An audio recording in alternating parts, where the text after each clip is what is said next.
کبھی بھی نماز میں کوتاہی نہ ہونے دینا۔ 5 گانا نماز یہ ہمارے اوپر لازم کی گئی ہے، اور یہ بیماری میں بھی اس کی معافی نہیں ہے، سفر میں بھی اس کی معافی نہیں ہے۔ پانی نہیں ہے تو تیمم کر لو، کھڑے ہو کے نہیں پڑھ سکتے بیٹھ کے پڑھ لو، بیٹھ کے نہیں پڑھ سکتے لیٹ کے پڑھ لو۔ حالت جنگ کے اندر بھی اس کی معافی نہیں دی گئی۔ تو کبھی بھی نماز ترک کرنے کی غلطی نہ کرنا۔ یہ میرے حضور علیہ السلام کی آنکھوں کی ٹھنڈک وَجُعِلَتْ قُرَّةُ عَيْنِي فِي الصَّلَاةِ اور قلب کی راحت تھی۔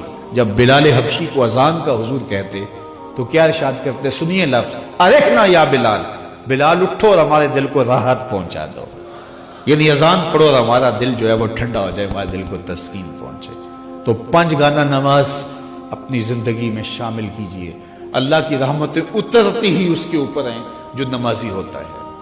جو بے نماز ہوتا ہے، اللہ اکبر، حضرت سلطان باہو فرماتے ہیں اسے تو خنزیر بھی پناہ مانگتا ہے۔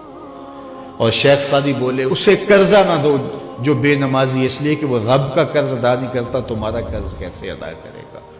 اور حضور غوث اعظم رضی اللہ تعالیٰ عنہ جن کی 11ویں پکاتے ہیں، وہ کیا کہتے ہیں؟ فرماتے ہیں بے نمازی کو مسلمانوں کے قبرستان میں دفن نہ کیا جائے۔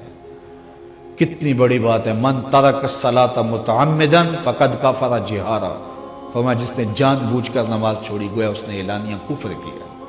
قیامت کے دن بندے سے سب سے پہلا سوال نماز کا ہوگا۔ قرآن بتاتا ہے کچھ لوگ کھینچ کے گھسیٹ کے جہنم کو لے جائے جا رہے ہوں گے۔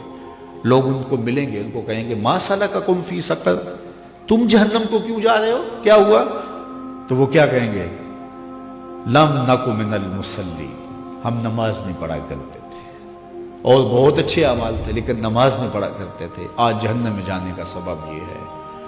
میں اللہ کی بارگاہ میں دعا بھی کرتا ہوں اور آپ سے اس عزم کے اظہار کی امید بھی رکھتا ہوں کہ آج کے اس اجتماع میں آپ عزم مصمم کریں کہ آج کے بعد نماز نہیں چھوڑیں گے انشاءاللہ۔ اتنے زور سے کہیں کہ شیطان کا کلیجہ پھٹ جائے۔ 5 گانا نماز شعار زندگی میں۔ مسجدیں بتائیں کہ ایک اجتماع ہوا تھا اسوہ رسول کے نام سے، اور یہ جو مسجدوں کی رونق بڑھ گئی ہے یہ اس اجتماع کا نتیجہ۔ تو پھر یہ سامعین اور یہ منتظمین خوش ہو جائیں گے، اور یہ خبر میرے کانوں تک پہنچی تو مجھے بھی خوشی ہوگی، یار میں نے اور انہوں نے کیا خوش ہونے، آمنہ کے لال خوش ہو جائیں گے کہ ان لوگوں نے 5 گانا نماز شعار زندگی بنا لیا ہے۔ ہمارے بزرگ فرمایا کرتے تھے سونے سے قبل 5 انگلیاں بھی گن لیا کرو اور 5 نمازیں بھی گن لیا کرو۔ اگر 5 نمازیں پوری ہیں تو اللہ کا شکر ادا کیا کرو۔ کسی کا حق غصب نہ کرنا، کسی کو تکلیف نہ دینا، حقوق العباد کی سختی سے پابندی کی تلقین کی گئی ہے۔ جس نے کسی کے صرف 3 پیسے مارے، 3 پیسے، قیامت کے دن اس کی 700 نمازیں جو جماعت کے ساتھ پڑھی لے لی جائیں گی۔ 700 نمازیں صرف ایک ٹگے کے عوض میں لے لی جائیں گی، 3 پیسوں کے عوض میں لے لی جائیں گی۔ تو اب مجھے بتائیے کہ اگر سویر سے لے کر ہم شام تک فراڈ کر رہے ہیں، دھوکہ کر رہے ہیں، لوگوں کے کلیجے چیر رہے ہیں، ہمارے جملوں کے نشتر لوگوں کے کلیجے پھاڑ رہے ہیں، تو پھر قیامت کے دن کس کس کا حساب دیں گے؟ کتنی کو نمازیں ہمارے پاس جو ہم دے کے جان چھڑائیں گے؟